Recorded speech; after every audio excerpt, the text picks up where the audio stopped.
Hello ඔයාලා මේක තියෙන C programming course එකේ කරන පළවෙනි වීඩියෝ එකත් එක්ක.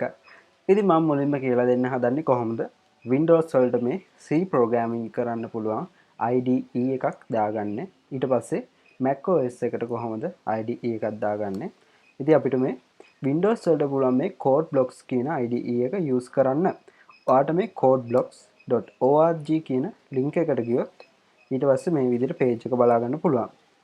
එතකොට MacOS වලට නම් මම ඔයාලට recommend කරන්නේ Visual Studio Code කියන tool එක use කරන්න කියලා. ඉතින් ඔයාලට මේකේ MacOS එකේ version එකක් උනත් බලා ගන්න පුළුවන්.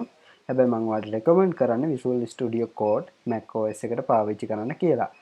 ඉතින් Windows වලට Linux වලට අපිට මේක පාවිච්චි කරන්න පුළුවන්. ඉතින් අපි parallel යන්නේ Visual Studio Code එකත් use කරනවා මේකත් use කරනවා. ඉතින් අපි බලමු කොහොමද Windows වලට මේ software එක install කරගන්න කියලා. ඉතින් මම යන්න ඕන codeblocks.org කියන link එකට. ඊට පස්සේ මේක downloads වලට ගියාට පස්සේ මෙතන තියෙනවා downloads the binary release කියන එක. ඒක click කරන්න. ඒකට ගියාට පස්සේ ඔයාලට මේ විදිහට versions බලා ගන්න පුළුවන්. ඉතින් මේකේ තියෙනවා Windows එක තියෙනවා. එතකොට Linux එක තියෙනවා. එතකොට Mac OS එක තියෙනවා. ඉතින් අපිට Mac OS එකට අවශ්‍ය නම් මේක පාවිච්චි කරන්නත් පුළුවන්. ඉතින් මම Windows එක download කරගන්නම්. දැන් මෙතන ගොඩක් තියෙනවානේ Windows එකේ. මෙතන අපිට බලුවාම බලා ගන්න පුළුවන් MinW setup කියලා එකක් තියෙනවා. ඉතින් ඒක ඉන්නේ code blocks dash එතකොට version එක තියෙනවා. ඊට පස්සේ තමයි MinW dash setup කියලා තියෙන්නේ. ඉතින් මේ MinW කියන compiler එකත් එක්ක තමයි මේක එන්නේ. ඒක හින්දා අපිට මේක පාවිච්චි කරන්න පුළුවන් Windows වලට. අපි මෙතන download option එක තෝරගමු.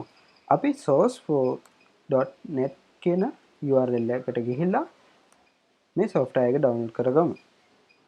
ඉතින් අපිට Mac OS එකට ගන්නව නම් අපිට පුළුවන් Visual Studio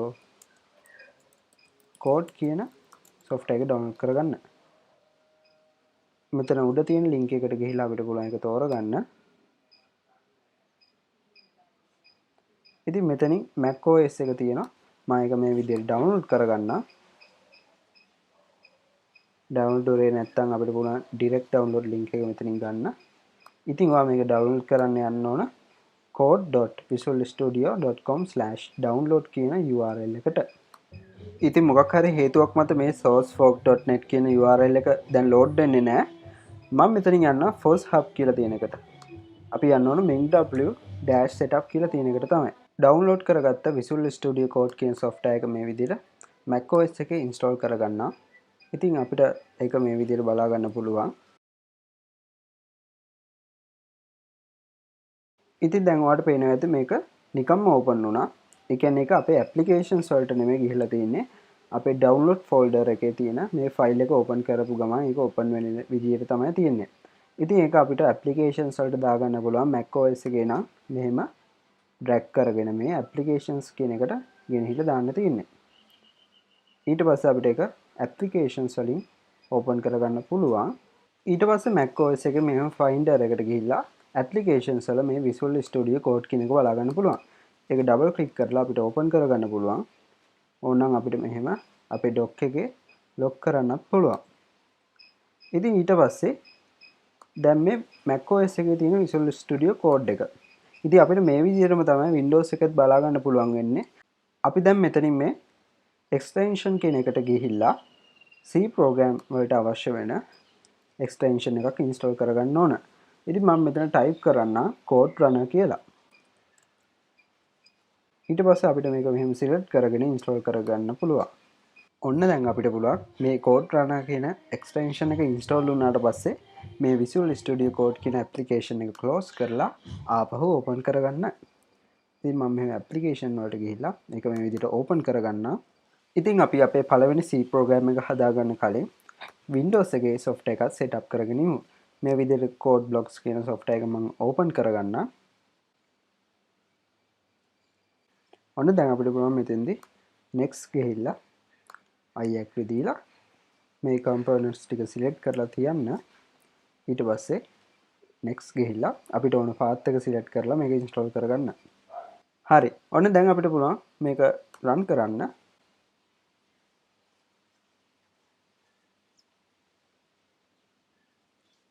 ඊට පස්සේ මෙහෙම පෙන්නාවේ දැන් අපේ කම්පයිල් එක තමයි මේ GNU GCC කම්පයිලර් කියන්නේ. ඒක එහෙම තියෙද්දාවේ අපි මේක ඕකේ කරලා next යමු. ඉතින් අපි මෙතෙන්දී option එක no leave everything as it is කියලා select කරලා ඕකේ යමු. අපි බලමු කොහොමද මේකෙන් අපේ පළවෙනි C ෆයිල් එක හදාගන්න කියලා.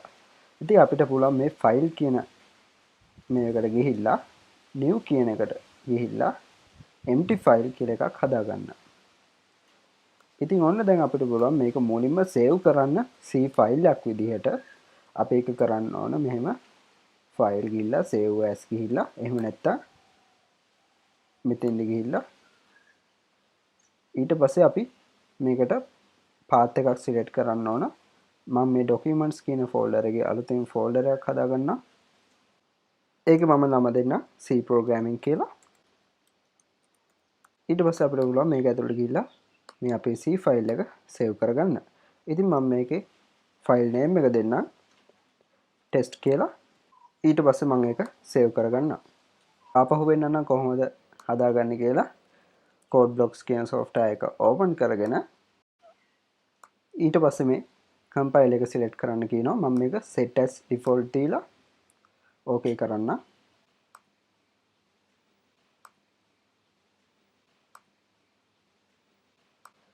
next ගිහිල්ලා ඊට පස්සේ අපේ අලුත් ෆයිල් එක හදාගන්න. මම new ගිහිල්ලා මෙතනින් දෙන්න ෆයිල් කියලා. ඊට පස්සේ අපිට පුළුවන් මෙතනදී C කියන එක select කරන්න C/C++ source කියලා. ඊට පස්සේ go කියලා ගියොත් අපිට පුළුවන් මෙතෙන්දි make selection එකේදී C කියන එක select කරලා next ගිහිල්ලා අපිට පුළුවන් file name එක දෙන්න. මම ඒක දෙන්න test කියලා. ඉතින් ඒක දෙන්න ඕන අපි මොකක් හරි path එකක් ඇතුලේ. ඒක මම දෙන්න C programming එක ඇතුලේ test කියන එක විදිහට. ඊට පස්සේ ඒකේ type එක select වෙලා තිනවා .c කියලා. ඒක තමයි C file එකක extension එක. ඔන්න දැන් අපිට පුළුවන් මේක finish කරගන්න. ඔන්න තියෙනවා අපේ පළවෙනි C file එක. ඉතින් අපි බලමු කොහොමද Visual Studio Code එකේදී මේක හදාගන්නේ කියලා. මම Mac OS එකේ Visual Studio Code එකට ගිහිල්ලා මෙතෙන්දී new file කියන එක select කරන්න. ඊට පස්සේ අපි මේක මුලින්ම save කරගන්න ඕන C file එකක් විදිහට. අපිට පුළුවන් මේක මෙතෙන්දී file save as ගිහිල්ලා එහෙම නැත්නම් Mac OS නම් command S enter කරලා මේක save කරන තැනට යන්න. ඊට පස්සේ අපි මේකට path එකක් select කරන්න ඕන. මම ඒකටත් දෙන්නම් මේ desktop folder එකේ හදාගත්ත C programming කියන path එක. ඊට පස්සේ මම මේකේ file name එක දෙනවා test කියලා. ඊට පස්සේ අපි ඒකේ extension එක දාන්න ඕන .c කියලා. දැන් අපිට පුළුවන් මේක save කරගන්න. හරි. මම දැන් ඔයාලට පෙන්නන්න කොහොමද පළවෙනි C program එක type කරගන්න කියලා. ඉතින් ඒක ගැන හිතන්න එපා මම පස්සේ කියලා දෙනවා මේ හැමදේම. අපි මුලින්ම මෙතන දාගන්න ඕන slash එක. ඊට පස්සේ include ඔන්න දැන් අපිට පුළුවන් මේ විදිහට open angle bracket එකයි ending angle bracket එකයි දාගෙන ඒක ඇතුළට දාගන්න stdio.h කියන ෆයිල් නේම් එක. ඊට පස්සේ අපි කරන්න ඕන ෆන්ක්ෂන් එකක් හදාගන්න ඕන int main කියලා. ඉතින් ඒක තමයි මේකේ main ෆන්ක්ෂන් එක. අපි මේක ඇතුළට දාගන්න ඕන void කියන එක. ඊට පස්සේ අපිට පුළුවන් මේ විදිහට braces දාගෙන අපේ පළවෙනි program එක hello world එකක් විදිහට print කරගන්න. ඉතින් මේක අපිට print කරගන්න printf කියන ෆන්ක්ෂන් එක use කරන්න පුළුවන්. ඊට පස්සේ ඒක ඇතුළට තමයි අපි text එක දෙන්න ඕන. අපි text එක විදිහට දෙමු hello world කියලා. ඊට පස්සේ අපි මේ විදිහට semicolon එක දාගෙන දැන් අපිට පුළුවන් මේක run කරන්න.